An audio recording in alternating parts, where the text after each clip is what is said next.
Welcome to Super Dave Raines and the Big Show, on location at Escape Velocity Comics here in Colorado Springs, Colorado. I am pleased to be here with comic book Nate Kowalski, maybe the most knowledgeable comic book, DC, Marvel, you name it, person in the galaxy. So, Nate, welcome to the show. Thank you, Dave. All right, it's been a while. It's good to be back here at Escape Velocity Comics with my buddy CJ Hackett. Let me get right to it. Doctor Strange, what did you think? It was probably the top 5 for Marvel. Right. I enjoyed it. The only real complaint that I have is, for most of it, it was really good, but the main actor is so easy for him. Right. That, that was the only real drawback that I have for Benedict. He's such a good actor that it seemed so easy for him. Yeah, it was really effortless for him. I mean, he fits the role so perfectly. That's what I thought. Did you think so as well? Yeah, it did. It was so easy that it seemed effortless. Yeah. On his part to fill the role, and that's the only drawback that I saw to otherwise a really good movie. I mean, the cape was awesome. Yeah. The special effects I want were a cape like that. Yeah. They made the cape from the comic books come alive real well. Right. But the acting for him was just, if it was a little bit more effort, people probably would have bought into it just a little bit more. Right. You think so? Yeah, because it just fit real easy for him. Yeah, it was like a glove, and I said, I forget who I was speaking with, but I said that Benedict Cumberbatch fit the role. I think I wrote a review on Super Dave Raines and the Big Show, the Facebook page, and I said Benedict Cumberbatch fit the role of Doctor Strange, Stephen Strange, just like Robert Downey Jr. fit Iron Man, or Chris Evans fit Captain America. Marvel is just so good at casting. Overall, though, it was top 5 for Marvel. Yeah, definitely a great movie. I think we rated it. I think I gave it a 8.5 out of 10. I think it's a B plus. So, for our fans that don't know a lot about Doctor Strange, and with you being such a, walking encyclopedia for Marvel and DC, can you tell our folks a little bit about who Stephen Strange is? So if I'm going comic book wise, Stephen Strange, he was a doctor who was very proud of his skills and overconfident basically in his skills, and he had those skills taken away by an accident, and over time he basically he got a second chance to refine his skills through magic. Right. And he became the Sorcerer Supreme. Comic book, the movie kind of glossed it over a little bit. They cast a female versus a male Asian. I know there was a lot of Tilda Swinton. I know there was a lot of some people who were upset, but they did a good job. A very good job with their casting, so I wasn't upset about it. And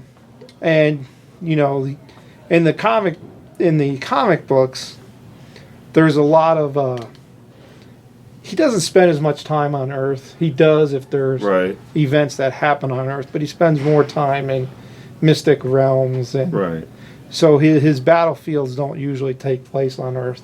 This one, it kind of did more because they're setting up other stories. But what I like about in the movie is they're setting it up that doesn't have to. Right. So he can take place in other areas. Can you tell us about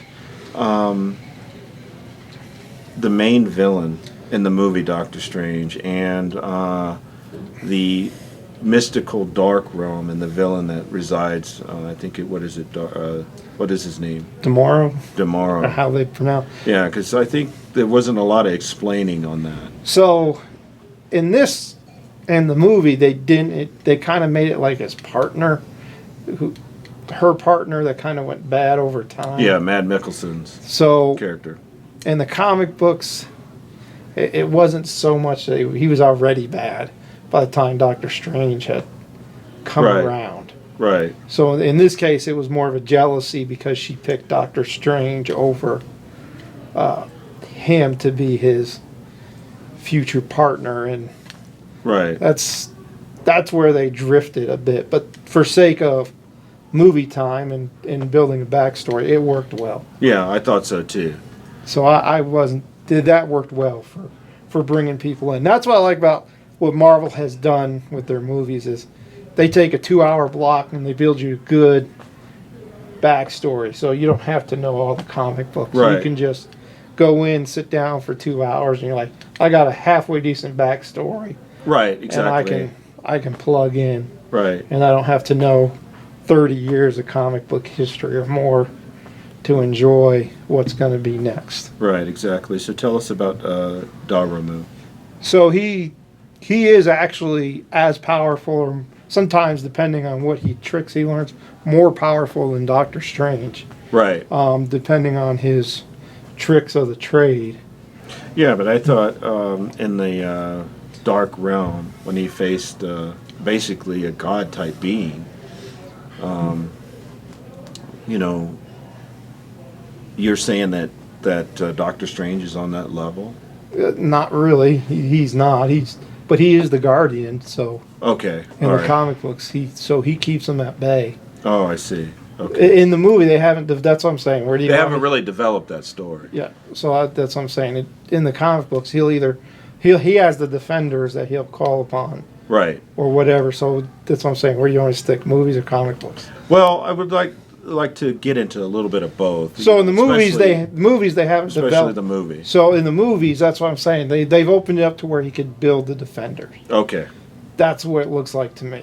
They have that chance to go into the Defender realm Right. where he could grab Thor or whatever, Right. and a couple other Super Marvel characters Right. and build that role to where they could stand up. Oh, awesome. Well, In the comic books, he already kind of has the Defenders or the Secret Defenders. right. Exactly. And they pull together and they can pretty much be on par. Right. And what I would like is then to bring Eternity in. Oh, wow. In the comic books, they do that. They have Eternity and the cosmic beings that he can kind of tap into, which I don't know if they're going to go that direction. And But overall, you enjoyed the movie. it did. Okay, awesome. And I don't want to I'm not going to give you any spoilers, but Thor plays a pretty significant role in the whole Doctor Strange lore or lineage. He does. So, but I don't want to give anything away. So, we've been really busy on the Comic-Con circuit. So the next time you'll see us at a con, it'll be Big Show Entertainment Network, all 3 shows, Super Dave Reigns and the Big Show Games and Tech Toys, Game On, and Big Show Cosplay Channel, Always Be Yourself, as well as Bitface Podcasters. So Eric and Tyler, we will see you at Galaxy Fest 2017, and that will be the weekend of 24 February through 26 February. So make sure that you like us on Facebook. Each one of the shows has its own Facebook page, and subscribe to our YouTube channel. You can find us at Big Show Entertainment Network, and for short, that's BEN. Or you can type in Super Dave Reigns and the Big Show into Google or Facebook, or Big Show Games and Tech Toys, or Big Show Cosplay Channel. But like us, follow us. We're doing a lot of great things. We're going to have a really big 2017, and I want to thank you so much to all of the fans, Super Cool Nation, for supporting us through 2016. And I want to thank my good friend, Comic Book Nate Kowalski, for appearing on the show. Thank you, Nate. I want to thank CJ Hackett from Escape Velocity Comics. We've recorded a lot of shows here. He's been awesome. So check him out. He's doing a lot of great things. He's very talented. He's also a great musician. You guys don't even know that. So for Nate Kowalski, I'm Super Dave Reigns. And until next time, on the love.